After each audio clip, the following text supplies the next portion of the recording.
صحیح بخاری حدیث نمبر 601۔ سالم بن عبداللہ بن عمر رضی اللہ تعالیٰ عنہ اور ابو بکر بن ابی حسمہ نے حدیث بیان کی کہ عبداللہ بن عمر رضی اللہ تعالیٰ عنہ نے فرمایا کہ نبی کریم صلی اللہ علیہ وسلم نے عشاء کی نماز پڑھی اپنی زندگی کے آخری زمانے میں۔ سلام پھیرنے کے بعد آپ صلی اللہ علیہ وسلم کھڑے ہوئے اور فرمایا کہ اس رات کے متعلق تمہیں کچھ معلوم ہے؟ آج اس روئے زمین پر جتنے انسان زندہ ہیں 100 سال بعد ان میں سے کوئی بھی باقی نہیں رہے گا۔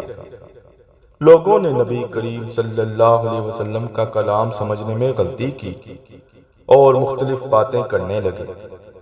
ابو مسعود رضی اللہ تعالیٰ عنہ نے یہ سمجھا کہ 100 برس بعد قیامت آئے گی، حالانکہ آپ صلی اللہ علیہ وسلم کا مقصد صرف یہ تھا کہ جو لوگ آج اس گفتگو کے وقت زمین پر بستے ہیں ان میں سے کوئی بھی آج سے 1 صدی بعد باقی نہیں رہے گا۔ آپ صلی اللہ علیہ وسلم کا مطلب یہ تھا کہ 100 برس میں یہ قرن گزر جائے گا۔